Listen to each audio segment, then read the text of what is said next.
I, 28F, had spent years working my way up in my field. It wasn't easy, but I had built a solid reputation, someone dependable, hardworking, and damn good at what I did. So when a senior position opened up at my company, everyone, including my boss, told me it was mine. It wasn't even a question. I had the experience, the results, and the backing of the right people. Then Vanessa took an interest. My older sister, Vanessa 32F, had always been the golden child. She had the charm, the confidence, and the ability to spin any situation in her favor. But she struggled to maintain a steady career, often moving between jobs. However, through networking and leveraging personal connections, she had managed to secure positions that looked impressive on paper. It seemed like this was just another opportunity where she could talk her way in. Even if she wasn't truly qualified, I never held it against her. Family is family, and I figured she'd figure things out eventually. A few weeks before my final interview, Vanessa suddenly started asking a lot of questions about my job, what the role required, how the interview process worked, what kind of leadership my boss preferred. At first, I thought she was just making conversation. Then she casually mentioned applying for the same role. She laughed it off like it was some kind of joke, but something about the way she said it made my stomach drop. I should have taken it seriously. The day before my interview, I got called into my boss's office. He looked uncomfortable, like he didn't want to be having the conversation. Apparently, someone had sent an anonymous email to the company with serious concerns about my work. False accusations of unethical behavior, mishandling projects, and mistreating colleagues. Complete nonsense. I was blindsided. Instead of preparing for my interview, I spent the next 24 hours scrambling to defend myself. I had to pull records, emails, and reports to disprove the claims.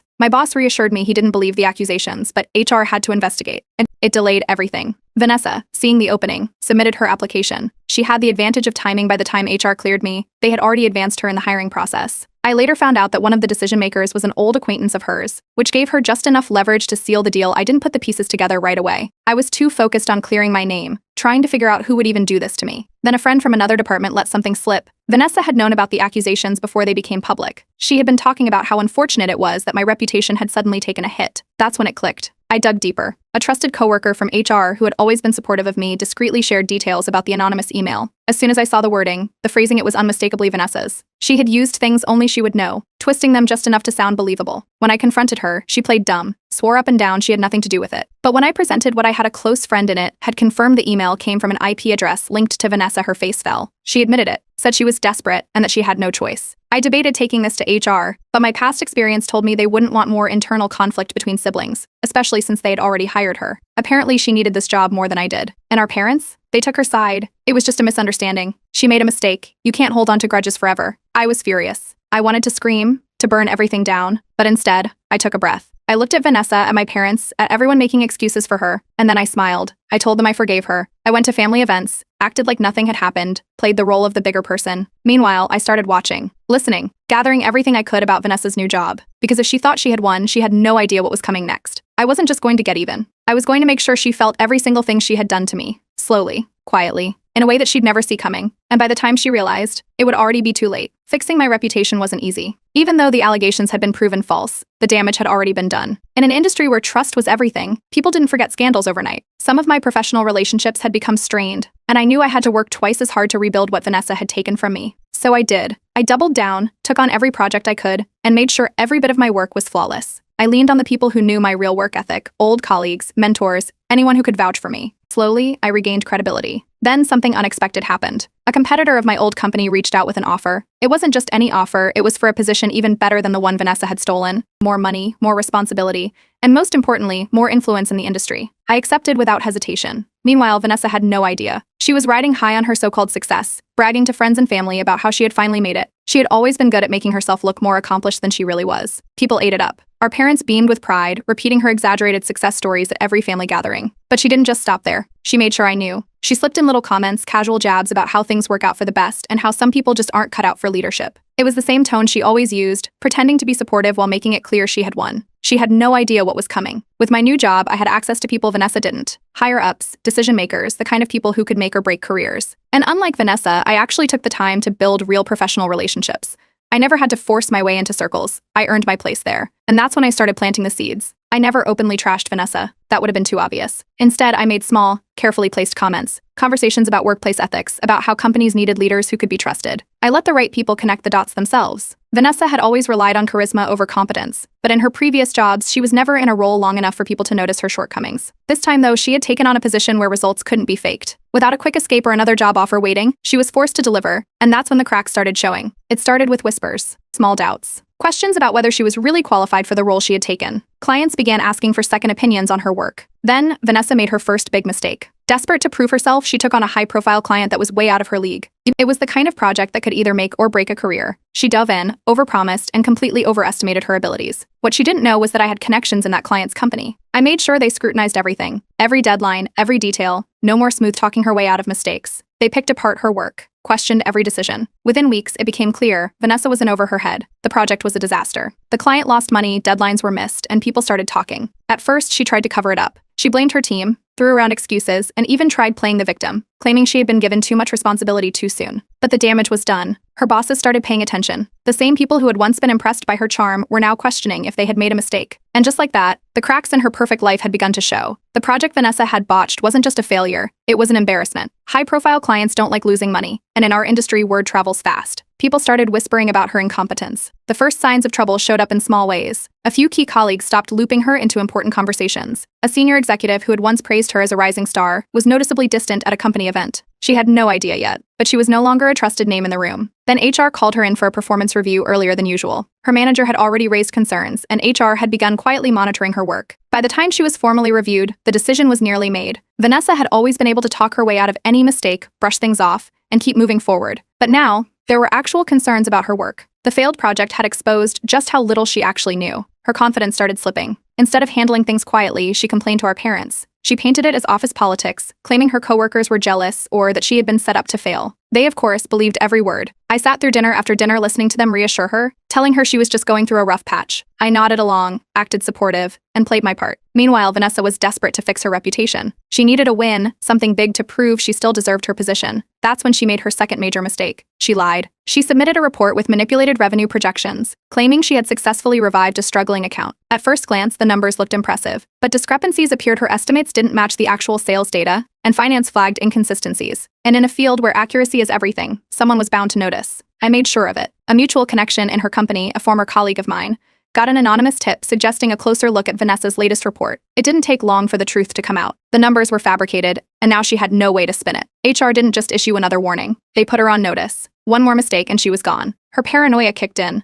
She became convinced that someone in the company was trying to sabotage her. She started acting out, throwing blame in every direction. She pointed fingers at coworkers, accused people of withholding information from her, and even implied that someone was jealous of her success. But no one was buying it. People started distancing themselves. The same colleagues who used to admire her were now avoiding her. She was no longer someone to impress, she was someone to stay away from. While Vanessa was struggling, my own career was reaching new heights. Another opportunity came my way, one I knew she had once dreamed of, a bigger role at a company that held serious weight in the industry. It was the kind of job she had always wanted, but could never actually land. I accepted without hesitation. Vanessa didn't know yet, but she would soon. Her downfall was accelerating, and she had no idea I was behind any of it. One night, after yet another disastrous day at work, she called me. Her voice was shaky. She talked about how unfair everything was, how nothing seemed to be going right. She was exhausted, overwhelmed, and desperate for someone to reassure her that it would all be okay. I gave her the same empty words of support she had once given me. Sometimes things don't work out for a reason. And just like that, the first cracks had turned into fractures. She had no idea, but the worst was still coming. Vanessa had always been the type to walk into a room and own it. She knew how to command attention, spin any situation in her favor, and charm her way out of trouble. But this time, words weren't enough. The cracks in her career had turned into deep fractures, and I was making sure they spread. After the falsified numbers were exposed, everything Vanessa did at work was under a microscope. Every report she submitted was double-checked. Every meeting she attended had another manager sitting in. The trust she had relied on was gone, and she wasn't handling it well. Then came the biggest humiliation yet. Her boss assigned her a mentor. Officially, it was framed as support, someone to help guide her through challenges. But everyone knew the truth.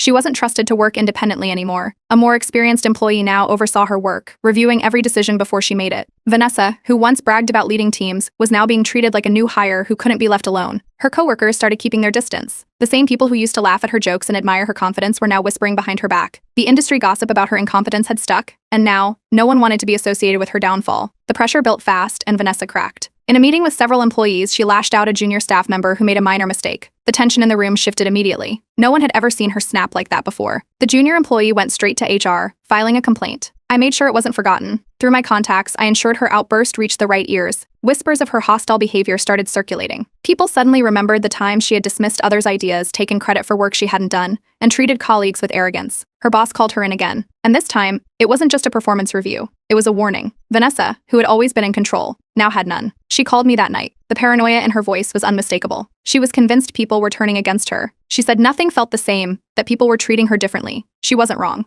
I played dumb. acted sympathetic, told her to keep pushing forward. She didn't know I was the one making sure the walls closed in on her. Her confidence was gone. She started second-guessing herself in meetings, hesitating before making decisions, and delaying projects because she was too scared of making another mistake. Then came the ultimate embarrassment. A major client, one of the biggest accounts her company had, requested someone else to handle their project. They didn't trust her anymore. It was a public blow to her reputation, one she couldn't spin.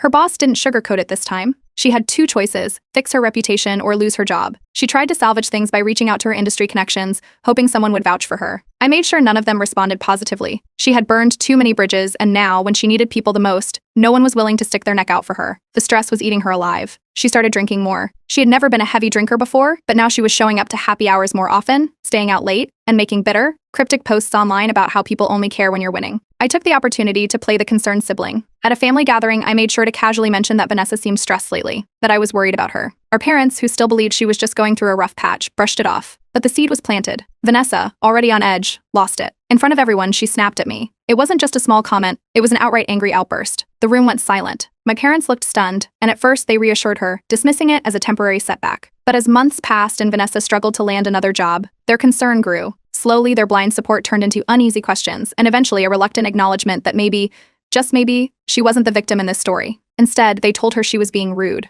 Another crack. Then, as I continued to rebuild, I secured a major contract, one that earned me recognition. Vanessa found out. She tried to act happy for me, but her forced smile and sudden avoidance of the topic told me everything. She was realizing that the success she had stolen from me wasn't enough to keep her own career afloat, and she had no idea I was the one who had set it all in motion. Vanessa was barely holding on. After the fallout from her botched project, the performance warnings, and the growing distance from her colleagues, she was desperate to prove herself. She started working late nights, trying to fix the damage, but it only made things worse. The stress was getting to her. She was rushing reports, making careless errors, missing deadlines. Every mistake was another nail in her coffin. The mentor assigned to her, who was really just there to babysit, wasn't impressed. The reports she submitted had to be double-checked, and she started getting a reputation for being unreliable. It didn't take long before her mentor officially reported that Vanessa wasn't improving. HR got involved again. This time, they didn't just issue another warning. Vanessa was placed on probation. One more mistake and she was out. She knew what that meant. If she got fired now, her career would be over. She had already burned too many bridges in the industry. She couldn't afford another failure. So she bet everything on one last project. Her boss handed her one final chance to redeem herself. A high-stakes assignment that would determine whether she stayed or not. But I had already seen it coming. Through my contacts, I made sure that the project was more complicated than anything Vanessa had handled before. It was beyond her skill set, something that required actual leadership, problem-solving, and expertise. Everything she lacked. She panicked. Instead of figuring out a way to manage the workload, she took a shortcut. She outsourced part of the project. Quietly, she hired a freelancer to complete sections of it, passing the work off as her own. She must have thought no one would notice. But the company had strict policies about outsourcing confidential projects. Someone in the office noticed discrepancies in the work, differences in writing styles, formatting inconsistencies. It didn't take long before the truth came out. Her boss found out. Her boss found out. There was no spinning it this time. No blaming a coworker, no pretending it was a misunderstanding. The evidence was clear. She had broken company policy. Vanessa was called into a boardroom meeting. It was over within minutes. She was fired. No severance. No graceful exit. Just a security escort to clear out her desk. The news spread fast. Our industry is small, and word of her termination reached people before she even had a chance to control the narrative. People who used to admire her now saw her as a liability. Nobody wanted to be associated with her downfall. Her LinkedIn went silent. She quietly removed her job title from her profile, a clear sign that she had nothing lined up. She stopped talking about work at family gatherings, avoiding any conversations about her career. Our parents noticed. Vanessa, who had spent years bragging about her success, was suddenly avoiding eye contact when work was mentioned. They started asking questions, sensing that something was wrong. She tried to lie. She told them she had quit because the workplace was toxic and that she was planning to take a break to rebrand herself. I acted surprised. I played the role of the concerned little sister, expressing how sad I was that things hadn't worked out for her. She could barely stand being in the same room as me. With no job and no new offers, she started burning through her emergency fund. The lavish lifestyle she had kept up, the expensive apartment, the designer clothes, the high-end dinners, was becoming impossible to maintain. And just to make sure she knew exactly how far she had fallen, I made sure to casually mention my own success whenever I saw her. Every time I secured a new deal, got industry recognition, or made a major career move, I let it slip into conversation. She was forced to smile through it, pretending to be happy for me. But I could see it in her eyes. She knew she had lost. And she had no idea I was the one who had made it happen. Losing her job wasn't the end for Vanessa, at least, not in her mind. Even without a career, she still had one thing that defined her, her social life. She had always been the one who hosted the best parties, got invited to every exclusive event, and surrounded herself with successful people. Her entire identity was built on being admired, envied, and respected. So I decided to take that away too. It started subtly. In conversations with mutual friends, I casually dropped hints. Nothing obvious, just small comments that made people start thinking. Things like how Vanessa had been going through a lot lately or how some people aren't as honest as they seem. I never accused her of anything outright. I let people connect the dots themselves. And they did. People started questioning her. If she had lied about quitting her job, what else had she lied about? The whispers started spreading, and soon people weren't as quick to believe the story she told. Then, the invitations stopped. The same people who used to beg for a spot at her gatherings suddenly had other plans. They started leaving her out of group events. She tried to ignore it at first, brushing it off as coincidence. But when the parties she once dominated started happening without her, it became clear she was being pushed out. She tried to rebrand herself. Her social media changed overnight. Suddenly, she was a consultant, an independent strategist, a freelancer. But nobody was buying it. She made dramatic posts about new beginnings and taking control of her future. But behind the scenes, she was scrambling. I made sure no one hired her. Through my industry contacts, I ensured that any company considering working with her was aware of her past mistakes. Every burned bridge, every reckless decision, every unethical move she had made, it was all laid out. Her so-called fresh start wasn't happening. That's when she made a big show about moving. She packed up and posted about her exciting new chapter in a different city. But it was obvious to anyone paying attention. She wasn't moving for a fresh start. She was running from failure. She rented a fancy new apartment, still trying to keep up the image of success. But with no real job and no steady income, it was only a matter of time before things fell apart. Her credit card debt piled up fast. Vanessa had always looked down on people who lived beyond their means. She bragged about her financial independence, mocked people who struggled with money, and always insisted she would never let herself sink to that level. Now, she was maxing out her cards just to keep up appearances. Her relationship started unraveling too. She had been dating a guy who admired her ambition. He had been drawn to her confidence, her drive, the way she always seemed to be moving upward. But now, with no job, no industry connections, and no real plan, she wasn't the same person. He started pulling away. At first, it was just small things. Canceling plans, not answering her calls right away. Then he stopped mentioning her on social media. Eventually, he ended things altogether. That was the breaking point. With her career in shambles, Vanessa tried to maintain appearances. She attended social events, still putting on the polished act she was known for. But over time, people began to notice the inconsistencies, her vague responses about work, the forced optimism. Slowly, her invitations dwindled, her inner circle thinning to only a handful of loyal friends. The more unstable she became, the more people distanced themselves. She started showing up uninvited to events, trying to insert herself back into conversations that no longer included her. People were polite, but they weren't welcoming. She was becoming irrelevant. At a family gathering, I played my role perfectly. I made sure to mention, just loud enough for our parents to hear, that I was worried about Vanessa, that she seemed stressed, overwhelmed. It didn't take much. Already on edge, she snapped at me again. This time there were no excuses, no justification, just raw, bitter frustration.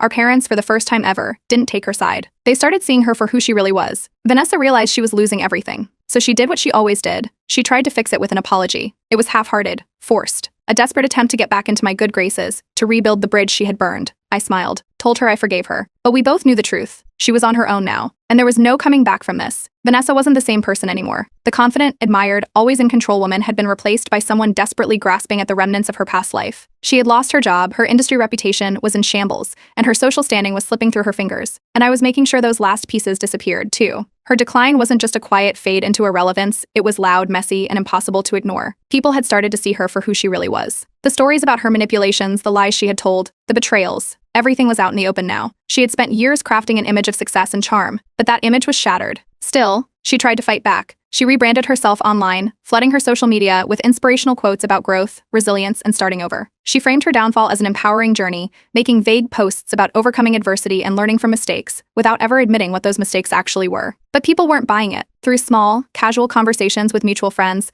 I made sure her past actions weren't forgotten. Whenever someone mentioned her comeback, I subtly reminded them of how she had treated people before, how she had stepped on others to climb higher. I never had to say much, just enough for them to remember. She decided to host a party, one big event to prove she was still relevant. She sent out dozens of invites, hyped it up on social media, made it clear that it would be the event to attend. Hardly anyone showed up. The few people who did come weren't there for her. They were just there out of curiosity, waiting to see if the queen of social status had anything left to offer. She tried to act like she wasn't bothered, but the tension in the room was obvious. The party fizzled out early, and for the first time, Vanessa realized she didn't hold the same power over people that she used to. Then, her boyfriend left. He had been distant for weeks, gradually pulling away as her life unraveled. He had been drawn to the image of Vanessa, the ambitious, successful woman who had everything figured out. Now, all he saw was someone jobless, unstable, and desperate. He broke things off completely, citing differences in ambition. That's when she lost control. One night at a bar with mutual friends, she got drunk and let everything spill out. She ranted about how people had turned against her, how the industry was unfair, how everyone she had ever trusted had betrayed her. She blamed everyone but herself. Word got around fast. It didn't take long before people started avoiding her entirely. She wasn't just someone who had fallen from grace, she was a liability now. No one wanted to deal with her bitterness, her instability, or her drama. Her money problems worsened. With no job, no backup plan, and no one willing to hire her, she was drowning in bills. The expensive apartment she had moved into to impress people, she couldn't afford it anymore. But instead of admitting defeat, she spun it into another story, claiming she was downsizing to focus on personal growth. She moved into a much smaller, much cheaper place, trying to pretend it was her choice. But everyone knew the truth. Even our parents started to see it. They had defended her for so long, insisting that she was just going through a rough patch. But now, with every bad decision, every failed attempt to rebuild herself, they started questioning things. They started seeing the pattern. I kept playing my role. To everyone else, I was still the supportive sister, the one who was trying to help Vanessa. I never spoke badly about her, I didn't have to. She was doing all the damage herself. Then she asked me for a loan. She sounded embarrassed, careful with her words,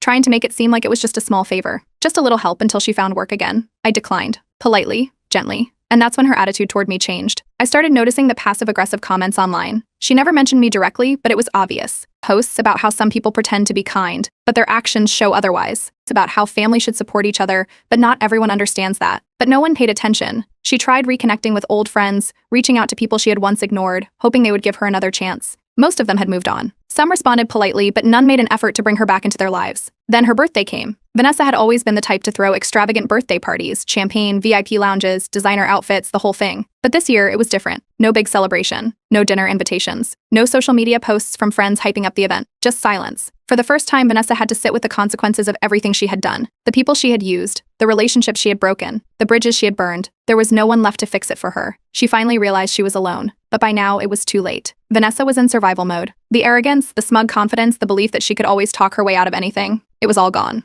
Now, she was just trying to hold on to whatever scraps of her former life she could find. And when people get desperate, they start making mistakes. It started with her crawling back to me. The first call was awkward, a forced attempt at acting like we were still sisters, like none of it had ever happened. She didn't bring up the past, didn't acknowledge what she had done, just tried to slide back into my life as if nothing had changed. She asked how I was doing, feigned interest in my success, and threw in a few nostalgic memories for good measure. I played along. I was polite, distant, just warm enough to keep her thinking there was a chance I would let her back in. But I never made it easy. I let her talk, let her work for my attention, let her feel the power shift between us. Then, the real reason for her call became clear. She needed a job. She needed a job. She casually mentioned how hard the job market was, how competitive things had become, how lucky I was to have such strong industry connections. The hint was obvious. She wanted me to help her find a job. I gave her the same empty encouragement she had once given me. I'm sure you'll figure something out. The silence on the other end of the call was satisfying. She wasn't just struggling, she was running out of options. She tried going to our parents next. For years, they had always been in her corner, always defended her, always found ways to excuse her behavior. But now, after everything,